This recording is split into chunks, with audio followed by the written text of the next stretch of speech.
जय धन्वंतरि, जय गणपति बाबा। आजकल चारों तरफ त्योहार और भक्ति का माहौल चल रहा है। ऐसे में कल गणपति जी की स्थापना और पूजा करते वक्त एकदम से मन में ख्याल आया कि आयुर्वेद के शास्त्रों में भी भगवान की आस्था के संबंधित चिकित्सा के बारे में उल्लेख किया गया है और उसके मैंने एक दो उदाहरण भी देखते।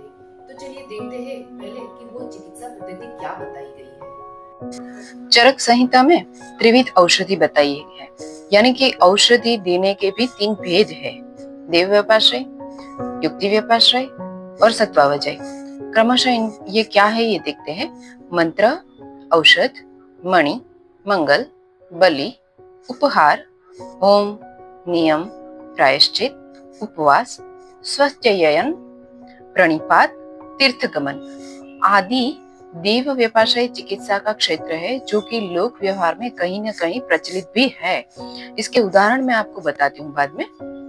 आहार विहार तथा औषध द्रव्यों की युक्ति करके जो चिकित्सा की जाती है वो है युक्ति व्यपाश्रय चिकित्सा, और अहितकारक विषयों से मन को रोक कर की जाने वाली चिकित्सा पद्धति है सत्वावजय चिकित्सा।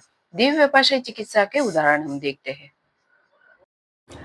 अक्टूबर 2020 में पहली बार पेशेंट मेरे पास आया, यानी कि कोरोना का वक्त चल रहा था। उसकी एक बेटी तो ऑलरेडी थी, दूसरी प्रेगनेंसी प्लान कर रहे थे, इसके लिए वो मुझे मिलने आई थी। मैंने 1 महीने की दवाई दी, लेकिन वो मुझे मिलने आई जनवरी 2021 में,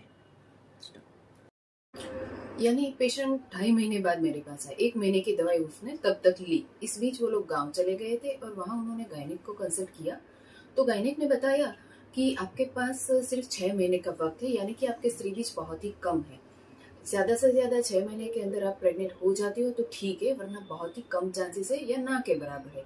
लेकिन पेशेंट जब जनवरी में मुझे मिलने आई तो उसकी अपने भगवान के प्रति बहुत ही श्रद्धा थी। उन्होंने बोला कि गायनेक डॉक्टर ने चाहे जो भी बोला, मुझे मेरे भगवान पे भरोसा है और आप पे भरोसा है, आप दवाई शुरू करो। और वो जो जनवरी में मिलने आई थी वही उसका लास्ट डेट था। फरवरी में उसका प्रेगनेंसी रिपोर्ट पॉजिटिव आया। ये केस मुझे देव व्यपाश्रय और चिकित्सा व्यपाश्रय का संयुक्त उदाहरण लगता है।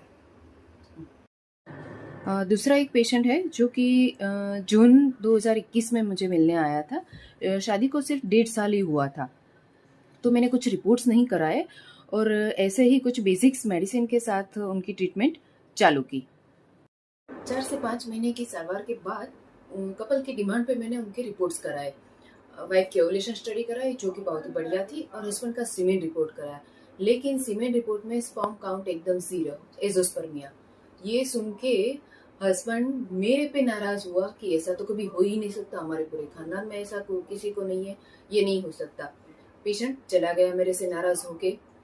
लेकिन अगस्त 2023 में मैंने उनके व्हाट्सएप पे स्टेटस देखा कि वो लेडी की गोद भराई की फोटोज उसने डाली थी, और फिर मेरी उनसे व्हाट्सएप मैसेज के थ्रू ही बात हुई। देखते हैं वो बात।